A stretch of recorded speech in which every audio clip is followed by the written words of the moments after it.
은혜 받으실 말씀은 빌립보서 2장 13절 말씀입니다. 빌립보서 2장 13절 말씀을 다 같이 봉독하시겠습니다. 너희 안에서 행하시는 이는 하나님이시니 자기의 기쁘신 뜻을 위하여 너희에게 소원을 두고 행하게 하시나니. 아멘. 꿈을 통해 일하시는 하나님이라는 제목으로 은혜를 나누겠습니다. 하나님께서는 언제나 먼저 우리 가슴에 꿈을 심어주고 그 꿈을 따라서 역사하시는 것입니다. 이스라엘 야곱의 12아들 중에 하나님께서 요셉에게만 꿈을 심어주었습니다. 요셉의 형제들에게는 꿈을 심어주지 않았습니다. 그 결과에 하나님은 요셉을 사용하사 애굽의 국무총리가 되게 만들어주신 것입니다.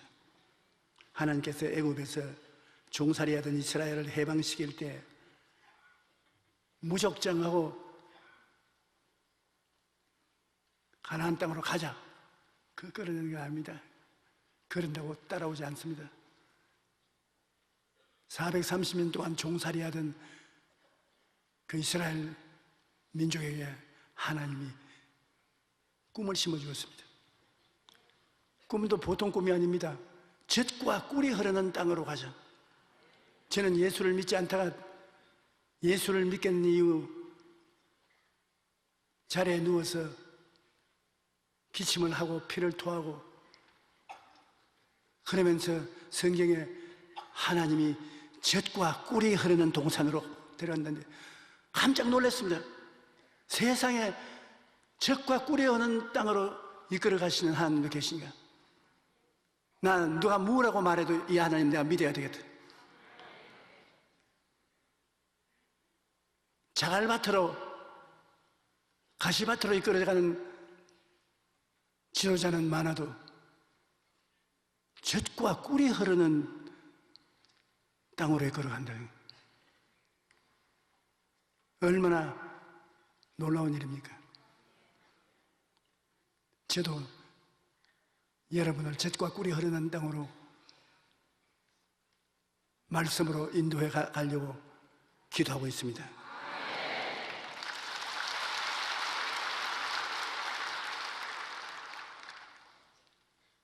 꿈이 인생을 이끌고 간다는 것을 제가 너무 말을 많이 하는 것 같아도 다 들어놓으면 복이 됩니다.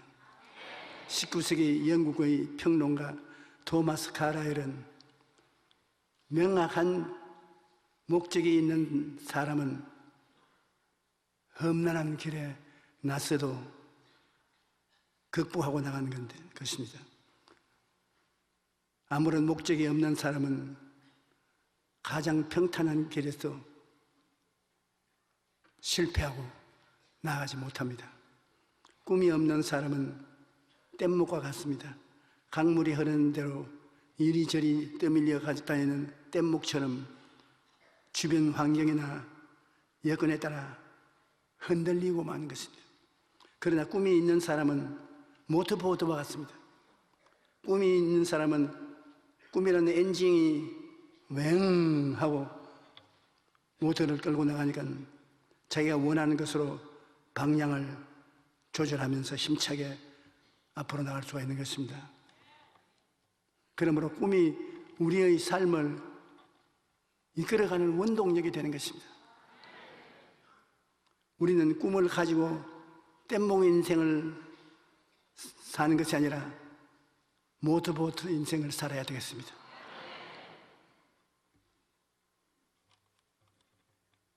출애굽기 3장 8절에 내가 내려가서 그들을 애굽인의 손에서 건져내고 그들을 그 땅에서 인도하여 이 아름답고 광대한 땅, 젖과 꿀이 흐르는 땅, 곧 가나안 족속, 헷 족속, 아모리 족속, 브리스 족속, 히비 족속, 여부스 족속의 지방에 데려가려고 하노라고 말씀을 하셨습니다. 어떻게 하다가 젖과 꿀이 흐르는 땅이 됐을까요?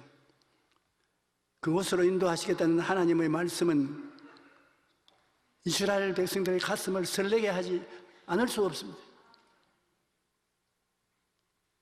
요사이 전세값이 싸졌다고 해도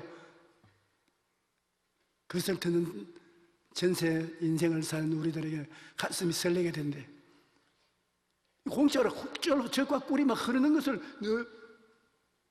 앞으로 등기 이전을 해주겠다.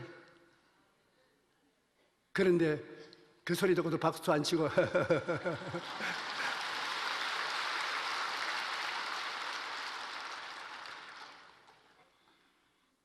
그들의 마음이 희망찬 꿈과 믿음으로 가득 채워졌을 것입니다. 마침내 그들은 가나안의 꿈을 안고 믿음의 발걸음을 내디뎠으며 그들의 꿈과 믿음 위에 하나님께서 역사하셔서 가나안 땅을 이스라엘 백성에게 주었던 것입니다. 민수기 14장 6절로 8절을 보면 그 땅을 정탐한 자 곧 눈의 아들 여호수아와 여분네의 아들 갈렙이 자기들의 옷을 찢고 이스라엘 자손의 온 회중에게 말하여 이르되 우리가 두루 다니며 정탐한 땅은 심히 아름다운 땅이라 야훼께서 우리를 기뻐하시면 우리를 그 땅으로 인도하여 들이시고 그 땅을 우리에게 주시리라. 이는 과연 젖과 꿀이 흐르는 땅이더라. 모세가 12명의 정탐꾼을 가나안 땅에 40일 동안 정탐하도록 명령을 해서 내보냈습니다. 그런데 10사람의 가슴 속에는 살아계신 야훼 하나님이 없었습니다. 인본주의죠. 인간의 생각만 있었습니다. 그래서 땅을 보니까 인간적으로 본 땅은 볼 일이 없었습니다. 성은 보니 굉장히 높아 보입니다. 우리 이스라엘 촌놈들이 도저히 등산 올라가도 못 올라갈 정도로 높은 성으로 보입니다. 그 지역에 사는 사람들은 보니까 잘 먹고 잘 입고 잘 살아서 키가 8대 장성이에요. 지금 거인들이 살고 있어요. 우리는 그들하고 비교하면 메뚜기 때예요. 그렇게 보았습니다. 왜? 인본주의를 가슴에 품고 하나님을 품고 있지 않았기 때문에. 그러나 여호수아와 갈렙은 하나님을 품고 있었기 때문에 가서 가나안 땅을 봤을 때 실제 그렇게 젖과 꿀이 흐르는 것 같지 않아도 걱정할 것 없다. 하나님이 손만 대면 꿀이 되고 젖이 흐르게 된다. 그 다음에 성은 보고 저게 뭐 더 높은 성이라고. 별들 봐라 얼마나 높으냐. 저런 별들을 지으신 하나님이 우리와 같이 있던 성을 보고 물러가. 한마디면 끝장이다. 그러고 백성들 8대 장성은 키 큰 사람, 몸이 튼튼한 사람들이 사는 거 보고 그 하는 말이 재미있게 됐네.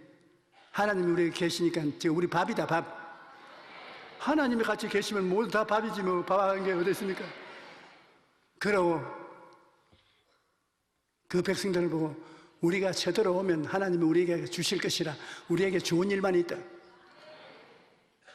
똑같이 출발해서 똑같이 40일을 정탐하고 돌아서 보고하는데 10사람의 보고는 모두 다 못한다, 안 된다, 할 수 없다는 보고였고 할 수 있다, 하면 된다, 해보자. 여호수아와 갈렙은 2사람밖에 없습니다. 하나님을 모시고 가서 보는 것하고 하나님 없이 보는 것하고는 차이가 있습니다. 그러므로 하나님께서는 진노하사 그 10사람은 다 때려 죽여버렸습니다. 그냥 죽이지 않고 때려 죽여버렸습니다. 그리고 그들의 말을 따라서 분노를 가지고 고함을 치던 백성들은 벌을 받아서 광야에서 40년 동안 죽도록 하나님 기다렸습니다. 그들은 다 죽고 그들은 후손들을 여호수아와 갈렙이 이끌어 가신 것입니다. 여러분, 우리 인생을 살면서 우리 마음속에 누가 더불어 같이 사는지 알아야 돼요. 여러분, 하나님이 여러분 마음속에 탁 점령하고 앉아 계시며 같이 가자, 걱정하지 마라.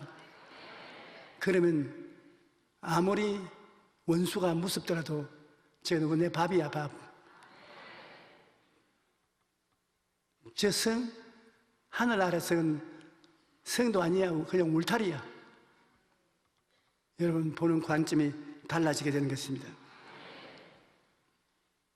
야훼께서 우리를 기뻐하시면 우리를 그 땅으로 인도하여 들이시고 그 땅을 우리에게 주시리라. 이는 과연 젖과 꿀이 흐르는 땅이라.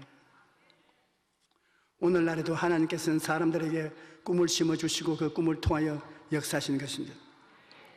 빌립보서 2장 13절 굉장히 좋은 말씀입니다. 너희 안에서 행하시는 이는 하나님이시니 자기의 기쁘신 뜻을 위하여 너희에게 소원을 두고 행하게 하시네. 소원이라는 것은 꿈입니다. 내가 좋은 집을 한 채 사서 살면 좋겠다고 소원을 하면 그게 꿈인 것입니다. 좋은 점포를 가지고 있으면 좋겠다. 그 꿈입니다. 하나님이 우리에게 일을 시키기 전에 마음속에 자기의 기쁘신 뜻을 위하여 너희에게 소원을 주고 그 소원을 따라 행하게 하신다는 것입니다. 큰 꿈이든 작은 꿈이든 여러분 마음속에 꿈을 주고 난 다음에 여러분 그 꿈을 바라서 기뻐하고 즐거워하고 꿈을 위해서 기도하고 할렐루야를 할 때 하나님이 역사해 주셔서 이루어지게 하는 것입니다. 그러므로 우리 안에서 행하시는 하나님께서 이 한 해 동안에 여러분 마음속에 크고 작은 많은 꿈을 심어 주실 것입니다. 감사하고 그 꿈에 취하시면 주님은 그 꿈을 통해서 여러분에게 축복을 이루어 주시는 것입니다. 믿음의 표상인 아브라함과 하나님에 대한 이야기가 창세기에는 뚜렷이 나오고 있습니다. 하나님을 만나고 하나님께 택하심을 받은 아브라함은 살아갈 꿈과 목표를 얻었습니다. 하나님이 갈대아 우르에서 아브라함을 만나가지고서 내 부모 전토 친척 애비 집을 떠나 내가 너에게 지시할 땅으로 가라. 내가 너를 큰 민족을 이루게 하시 너에게 복 주면 내가 복을 주고 너를 해치면 내가 해치겠다. 세상에 팔자도 이렇게 늘어진 팔자가 있습니까? 금숟갈, 은숟갈을 입에 물고 출발을 시킨 것입니다. 창세기 12장 1절에 야훼께서 아브라함에게 이르시되 너는 너희 고향과 친척과 아비 집을 떠나 내가 너에게 보여줄 땅으로 가라. 하나님께서 너를 큰 민족을 이루게 하고 복의 근원이 되게 하겠다. 창세기 12장 2절에 내가 너로 큰 민족을 이루고 너에게 복을 주어 내 이름을 창대케 하리니 너는 복이 될지라. 그리고 이방 족속이 회방을 하고 침공을 하면 하나님이 내가 책임져 주겠다. 창세기 12장 3절 너를 축복하는 자에게는 내가 복을 내리고 너를 저주하는 자에게는 내가 저주하리니 땅의 모든 족속에 너로 말미암아 복을 얻을 것이라.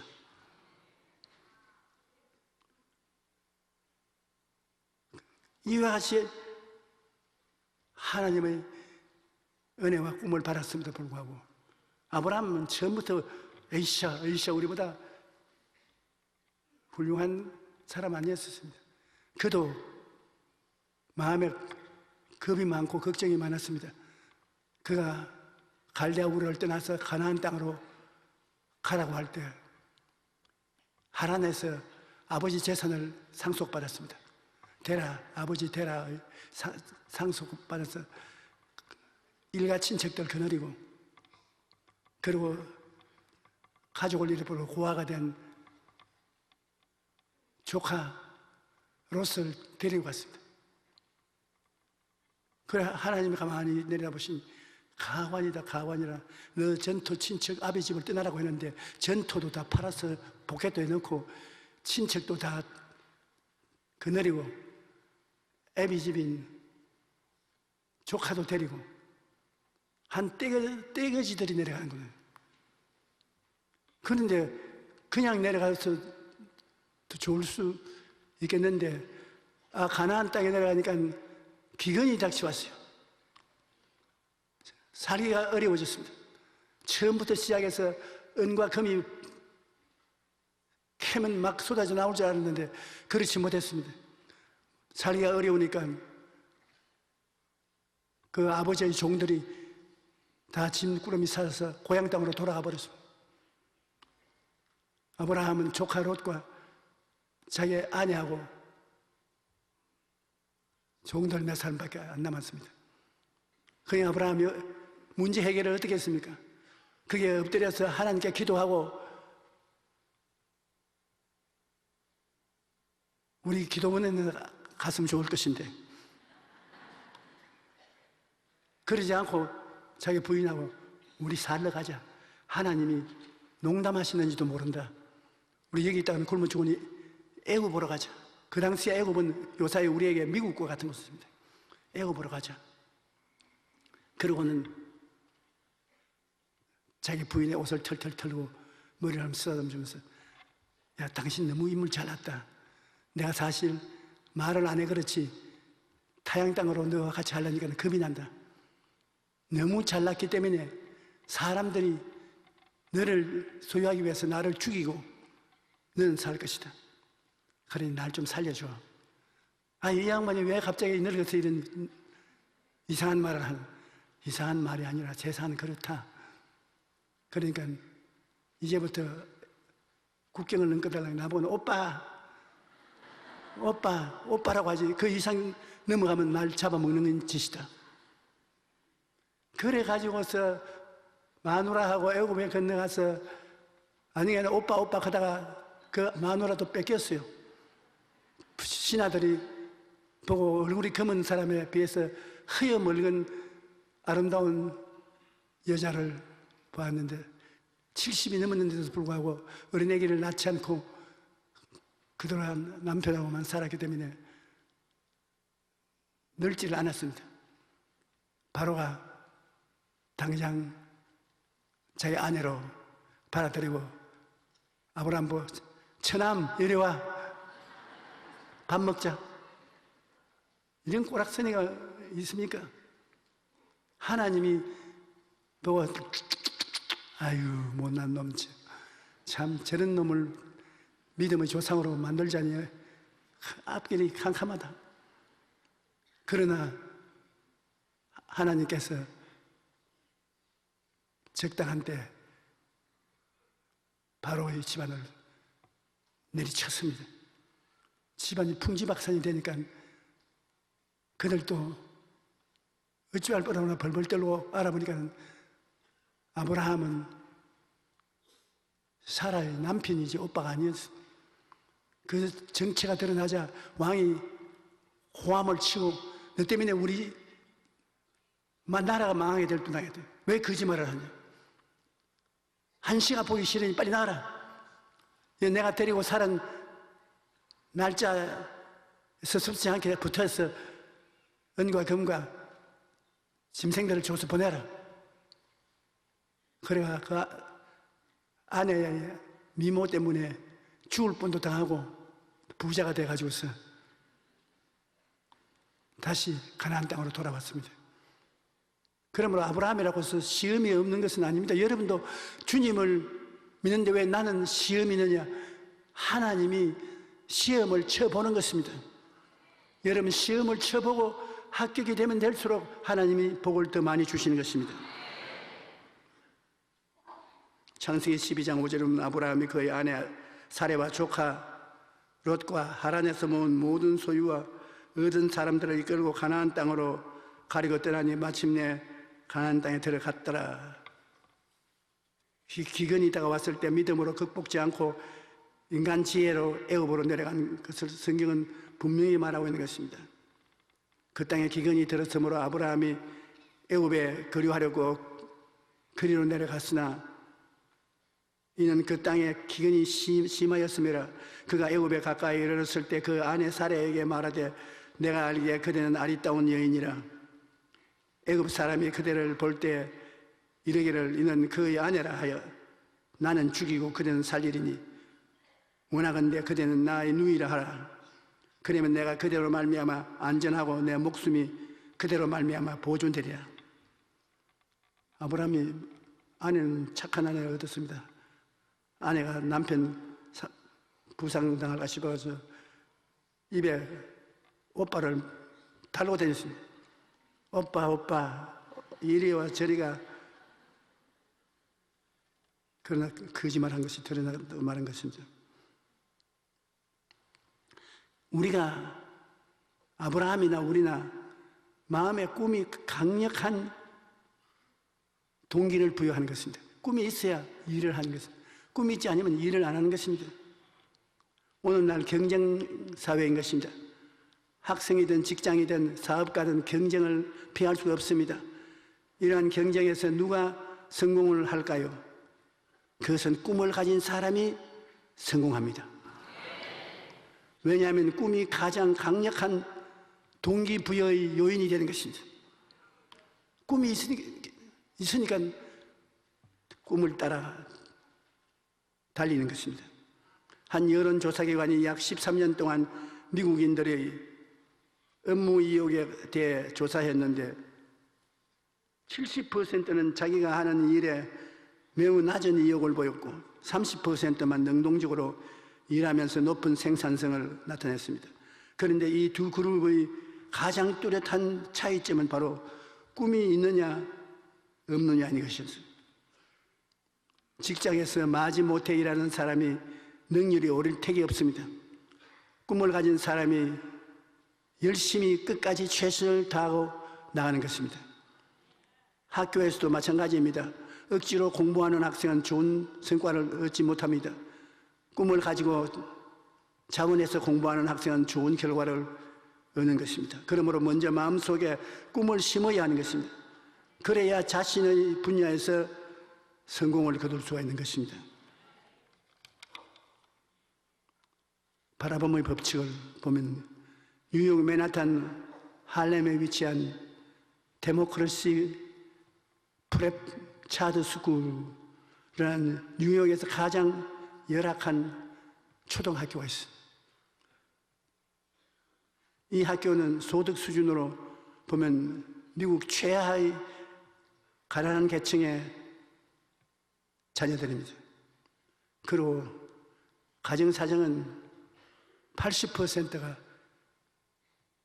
편모스라에 자란 애들이고 편부스라에 자란 것입니다. 아버지 어머니가 이혼한 사람이 80%.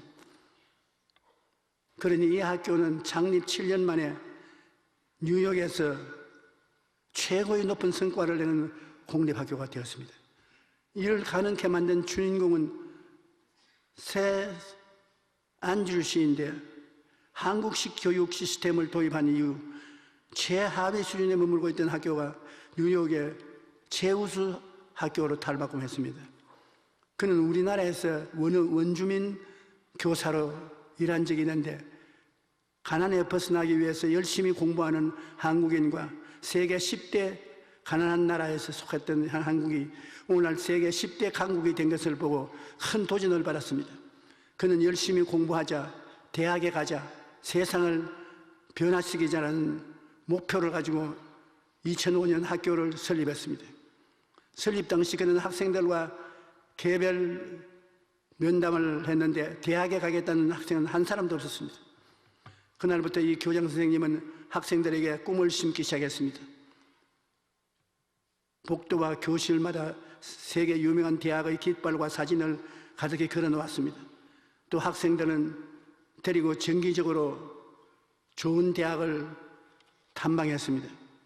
그 결과 이 학교의 고교 졸업 성적을 영어 수학 과목의 합격자 비율이 명문고등학교와 맞먹는 99%에서 98%였습니다.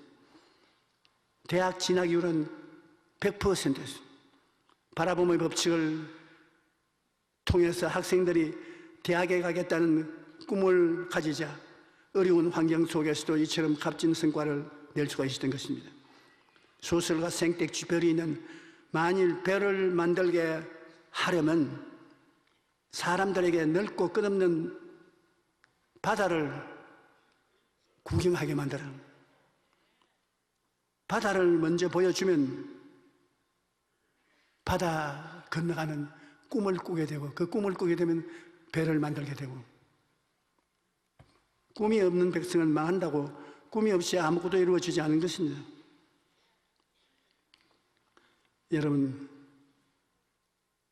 하버드 대학교 심리학 연구소가 65세 이상 된 퇴직자들을 연구했는데 젊었을 때부터 자신의 목표를 글로 적어 놓고 수시로 끈에 읽는 습관을 가진 사람은 3%는 퇴직 후 최고 부를 누리고 있었습니다.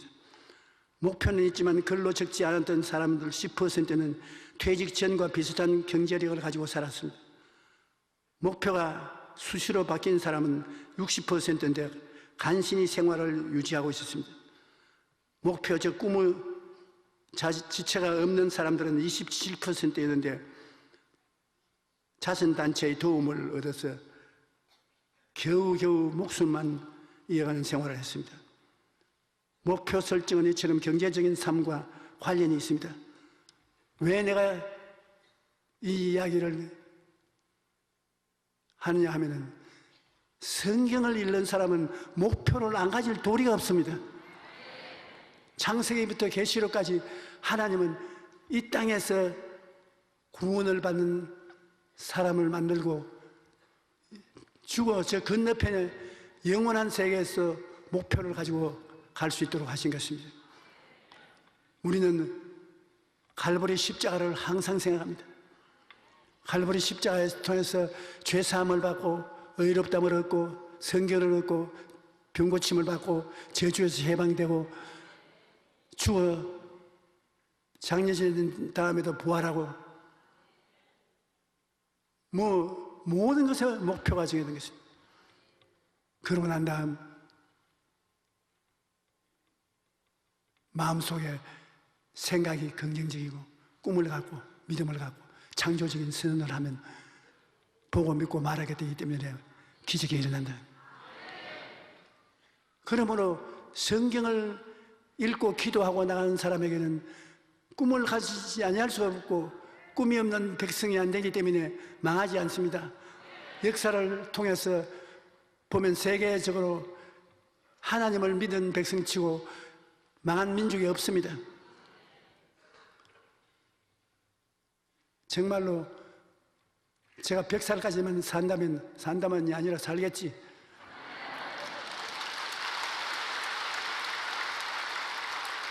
여러분 다 교회 예배 드리면서 성경을 통해서 꿈을 얻어 백만장자가 된 것을 보고 갔으면 좋겠습니다.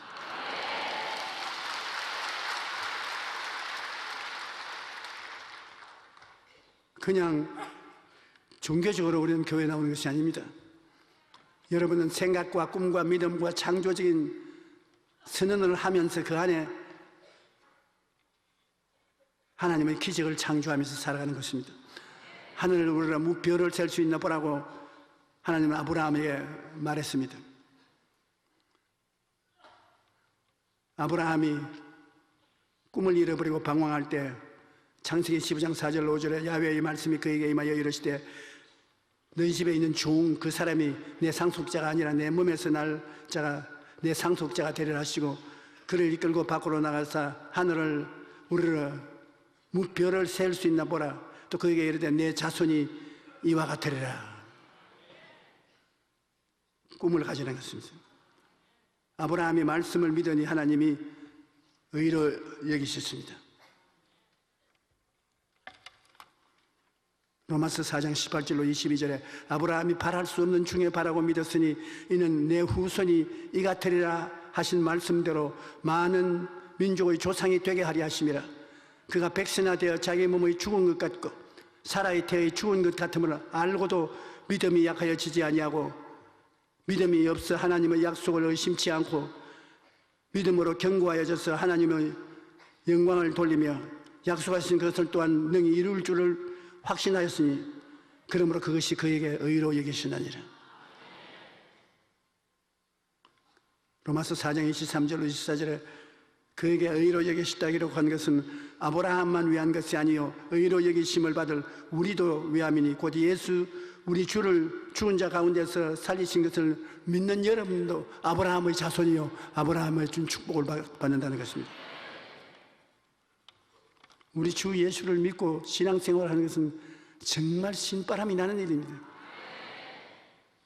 하나님이 같이 하시고 천지와 만물을 지은 하나님이 여러분을 위해서 일하시는데 얼마나 기쁘고 좋은 일인 것입니까? 하나님은 우리를 손잡고 갈 길을 밝게 보여주시는 것입니다.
애통하는 자는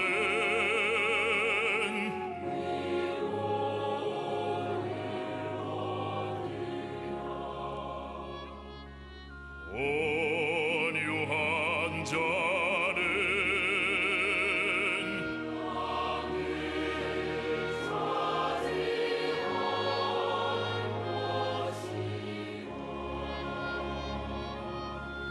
의에 줄이고 목마른 자는 복이 있으리.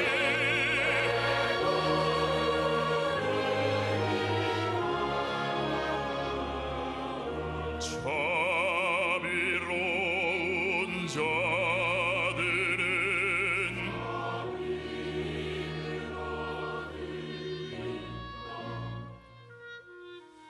마음 깨끗한 자